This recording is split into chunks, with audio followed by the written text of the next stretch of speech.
नमस्कार दोस्तों, आज तो मज़ा ही आ गया। इन दिनों कांग्रेस नेता राहुल गांधी अमेरिकी दौरे पर हैं और अमेरिकी दौरे के दौरान उन्होंने जैसे ही अपना फ़ोन उठाया और फ़ोन उठाकर कहा हेलो मिस्टर मोदी, वैसे ही भारत के अंदर जो ये मीडिया है, जो गोदी मीडिया है, वो रुदाली करने लगी और सारे के सारे उतर आए रुदाली पर। और ये रुदाली लगातार तभी से कर रहे हैं। वाकया ये है कि इन दिनों राहुल गांधी अमेरिकी दौरे पर हैं।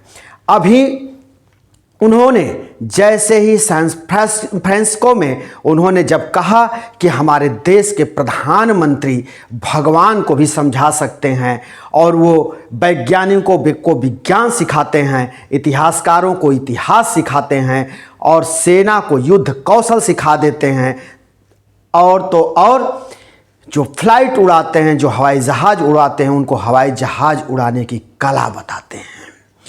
तो राहुल गांधी दूसरे दिन अमेरिका में वो अमेरिका के स्टैनफोर्ड यूनिवर्सिटी यात्रा के दौरान वो छात्रों को संबोधित कर रहे थे।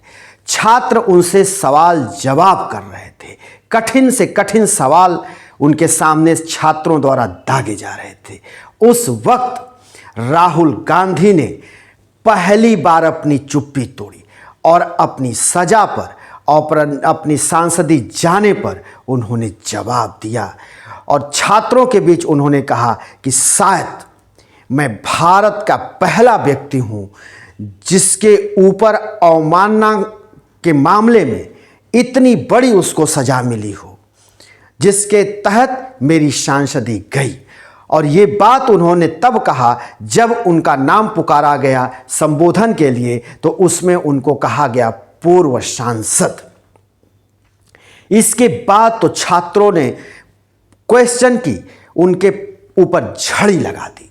जब छात्रों ने उनसे पूछा कि क्या आप विदेश से मदद मांगना चाहते हैं, तो राहुल गांधी ने सीना तान कर कहा नहीं, मुझे किसी से मदद नहीं चाहिए, न मैं किसी से मदद मांग रहा हूं, मुझे मदद की आवश्यकता नहीं है।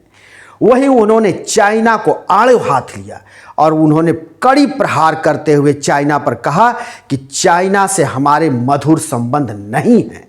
चाइना भारत के धरती के कुछ हिस्सों पर कब्जा कर लिया है, कब्जा जमा लिया है, और इसलिए मैं चाइना का पूरी तरह से भर्त्सना करता हूं और उसकी मैं आलोचना करता हूं।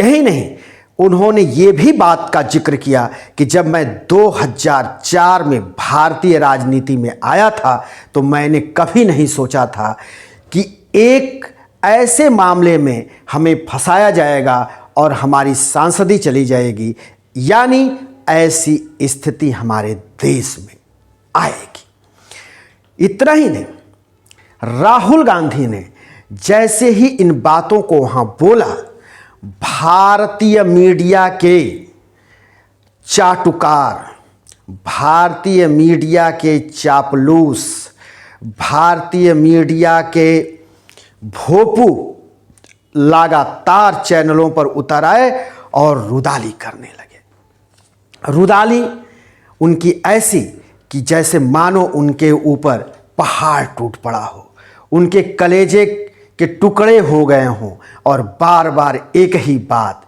कि राहुल गांधी जब देश से बाहर होते हैं तो प्रधानमंत्री पर इस तरह का हमला क्यों बोलते हैं। उनके हमला बोलने से भारत का अपमान होता है, भारत का अपमान होता है। भाई, भारत का अपमान कैसे होता है? क्या प्रधानमंत्री ही भारत हैं? प्रधानमंत्री ही देश का मालिक हो जाता है। अगर कोई प्रधानमंत्री हो गया तो भारत का वो मालिक हो गया, मानो इनके लिए वही है।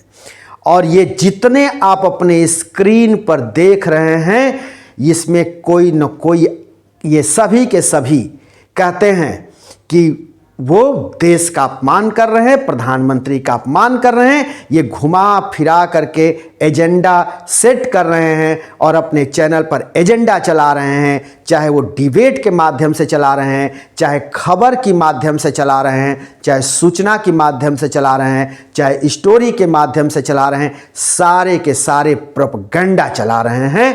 और कहीं ना कहीं राहुल गांधी के ऊपर एक दोष मढ़ना चाहते हैं और दोष सिद्ध करना चाहते हैं। आप देख रहे होंगे कि ये जितने हैं ये अपने पापा के पीछे कैसे खड़े हैं और ये बार बार एक ही गुहार लगा रहे हैं कि राहुल गांधी विदेश की धरती पर जाकर प्रधानमंत्री का अपमान करते हैं तो प्रधानमंत्री का नहीं देश का अपमान होता है। वहीं भारतीय जनता पार्टी के कुछ नेताओं के बयान को ये बार बार रिपीट करते हैं, पूरा उसका चेन चलाते हैं और उसकी पूरी स्टोरी तैयार करते हैं। ये जो है भारतीय गोदी मीडिया लगातार रुदाली कर रही है। अब ये तो सर्वविदित था कि राहुल गांधी अमेरिका जाएंगे और जब जा कर के वहाँ लोगों से मिलेंगे और अपनी बात रखेंगे तो ये रोएंगे, इनकी रुदाली शुरू हो जाएगी। और ये रुदाली हर वक्त करते हैं, जैसे ही विपक्ष कुछ करता है इनकी रुदाली शुरू हो जाती है। अभी जब नए संसद का लोकार्पण हो रहा था और राष्ट्रपति को लेकर विपक्ष उसका वॉक आउट कर गया, उससे दूरी बना लिया, उसका बायकॉट कर दिया, तो ये जो आज रुदाली कर रहे हैं उस वक्त विपक्ष को ये विपक्ष गैंग बताते थे, ये बायकॉट गैंग बताते थे। आप सभी को पता है कि गैंग किस चीज के लिए यूज किया जाता है, किसके लिए यूज किया जाता है और कहाँ यूज किया जाता है, देश की जनता अच्छी तरह से जानती और समझती है, हमारे दर्शक भी समझते हैं। तो ये वो हैं, रुदाली करने वाले हैं। लेकिन राहुल गांधी वहाँ अभी रुकने वाले नहीं हैं। अभी वहाँ कई दिन उनका कार्यक्रम है और तमाम कार्यक्रमों में जब भाग लेंगे और जब वो बोलेंगे, जब अपनी वहाँ स्पीच देंगे तो ये रुदाली मीडिया के लोग आपके सामने रुदाली करते हुए देखेंगे और आप इनका भरपूर आनंद उठाइएगा। इसी कड़ी में राहुल गांधी ने पहले इतनी बड़ी जब बात की तो वो फिर उसके बाद वो सिलिकॉन वैली पहुँचे और सिलिकॉन वैली में स्टार्टअप के उद्यमियों से भी उन्होंने बातचीत किया। स्टार्टअप सिलिकॉन वैली में जब वो स्टार्टअप के उद्यमियों से बातचीत कर रहे थे तो उन्होंने कहा कि आपके बीच बड़ा अवसर है और आप हमारे देश की मदद कर सकते हैं। लेकिन एक बात जो पहले जिक्र होनी चाहिए थी, उस बात की हम दोबारा एक बार फिर जिक्र कर रहे हैं कि ऐसे ही बातचीत के दौरान राहुल गांधी अपने मोबाइल को पॉकेट से निकालते हैं और जैसे ही कहते हैं हेलो मिस्टर मोदी, तो पूरी तरह से वहाँ ठहाके लगने लगते हैं और उस बात का जिक्र करते हैं, उस सॉफ्टवेयर का जिक्र करते हैं जिसको लेकर कभी कांग्रेस हमलावर थी कि ये फ़ोन टेपिंग का मामला है, फ़ोन टेप किया जाता है। तो राहुल गांधी ने कहा कि अगर मेरे फ़ोन टेप किए जा रहे होंगे तो इसका मुझे कोई फ़र्क नहीं पड़ता। यानी यहाँ तक भी वो कह गए कि देश में हमारे तो अब ये हालात हैं कि एक राष्ट्र में एक डेटा और एक व्यक्ति के पास होना चाहिए। इतनी बड़ी कटाक्ष उन्होंने प्रधानमंत्री नरेंद्र मोदी पर बोला।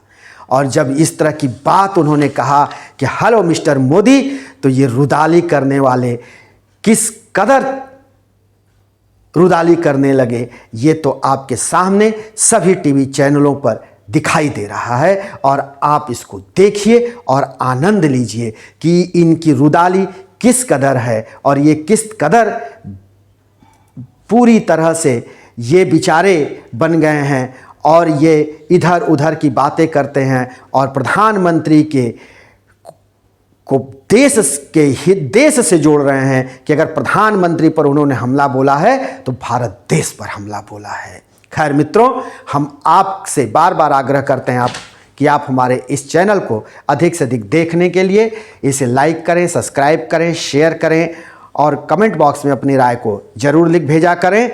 फिर हम किसी नए कार्यक्रम के साथ आपके सामने हाजिर होंगे। तब तक के लिए शिवमूर्ति दुबे को दीजिए इजाजत।